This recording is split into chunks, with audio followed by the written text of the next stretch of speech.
ఇలా నా మీద ఎథిక్స్ కమిటీ అనేది ఒకటి వేసినావు, ఓకే సంతోషం. ఎథిక్స్ కమిటీ మీద వేస్తే ఒకరంటారు సభల ఈయన నక్సలైట్ అయిపోయిండు అని ఓరంటాడు, ఓరంటారు కత్తులతో కోలాట మాతాన్ని గడికి నీ శవం ఏలాడతామని ఒకరంటారు, ఒకరేమో ఇక రకరకాలు, ఒకరేమో వెపెన్ అంటాడు, ఒకటి ఇట్ట పెట్టి షూట్ చేసిన అంటాడు, ఒకటి అట్ట పెట్టి షూట్ చేసిన అంటాడు. మరి అవన్నీ ఎథిక్స్ కమిటీకి రావా?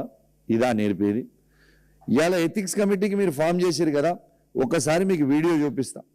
ఇవాళ ముఖ్యమంత్రి రేవంత్ రెడ్డి గారు బడువే అంటారు, మరి అది ఎథిక్స్ కమిటీకి రాదా? బడువే అంటే ఏంటిది? ఎంత పెద్ద మాట అది? అసెంబ్లీ సాక్షిగా బడువే అంటే ఎంత పెద్ద మాట? అసలు మనము అసెంబ్లీలో మాట్లాడు దూరం ముచ్చడం, మనం పర్సనల్గా మాట్లాడుకుంటున్నప్పుడు కూడా వాడని భాష వాడిండి అసెంబ్లీ సాక్షిగా, మరి అది ఎథిక్స్ కమిటీకి రాదా? దానం నాగేందర్ గారు నేను చెప్పడానికి కూడా సిగ్గుపడతా మాటలు మైక్లో, అట్లాంటి మాటలు అసెంబ్లీ సాక్షిగా తిట్టిండు, మరి అది ఎథిక్స్ కమిటీకి రాదా? ఇలా స్వయంగా రేవంత్ రెడ్డి గారే అందరితో మాట్లాడిస్తుండు, స్పీకర్ గారితో మైక్ ఇచ్చని స్వయంగా రికార్డ్ అయింది. బీర్ల ఐలయ్య గారు పోయి ముఖ్యమంత్రి గారు చెప్పిర్రు మైక్ రాజేందర్ రెడ్డి గారికి ఇవ్వండి, వీళ్ళకి ఇవ్వండి, వాళ్ళకి ఇవ్వండి అని కింద నుంచి విప్లను పంపించి స్పీకర్ గారిని డైరెక్ట్ చేస్తుంది ఇదే రేవంత్ రెడ్డి గారు కాదా? మరి ఇవన్నిటికీ ఎథిక్స్ కమిటీ రాదా? ఒక్కసారి మీ అందరూ కూడా ప్లే చేయాలమ్మా. ఇప్పుడు రేవంత్ రెడ్డి గారు ఎట్లా మాట్లాడిన అసెంబ్లీలో ఒక్కసారి చూడండి ఈ మాట, మరి ఇది ఎథిక్స్ కమిటీకి రాదా? आपको क्या होने वाले कैसे होने वाले पता नहीं है। जो बड़वे को यहाँ भेज दो, बड़वे को कौन संभालना? ऐसे बड़वे को क्यों इधर लेगा के छोड़ दिए? समझाओ उन लोगों को।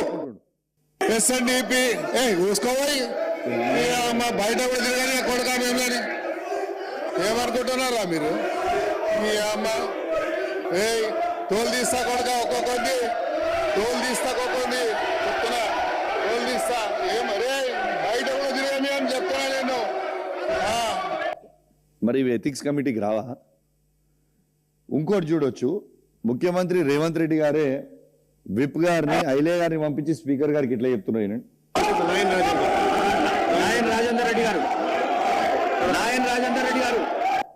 ఇవాళ స్వయంగా ముఖ్యమంత్రి గారు డైరెక్షన్లు చేస్తూ కింది నుంచి పైనికి పంపిస్తూ ఇవాళ ఇవన్నీ ఎథిక్స్ కమిటీకి రావా? ఒక కౌశిక్ రెడ్డిది ఒకటే ఎథిక్స్ కమిటీకి వస్తుందా? అసలు నేను చేసింది ఏంటిది? నువ్వు ఏం చేసినా ఎన్ని ఇబ్బందులు పెట్టినా భయపడేది మాత్రం ఎటు పరిస్థితులు లేదు. ప్రజల పక్షాన నిలబడి మాట్లాడుతున్నా అని నన్ను ఇబ్బంది పెట్టాలని నువ్వు అనుకుంటున్నావు.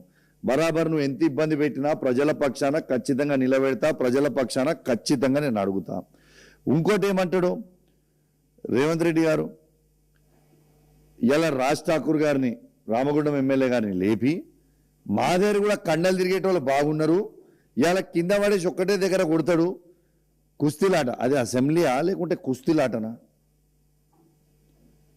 గౌరవ రేవంత్ రెడ్డి గారు, మీకు తెలియదు కావచ్చు, నీకు అన్నీ తెలుసు, తెలియనట్టు యాక్టింగ్ చేస్తాం అంతే. నేను స్పోర్ట్స్ పర్సన్,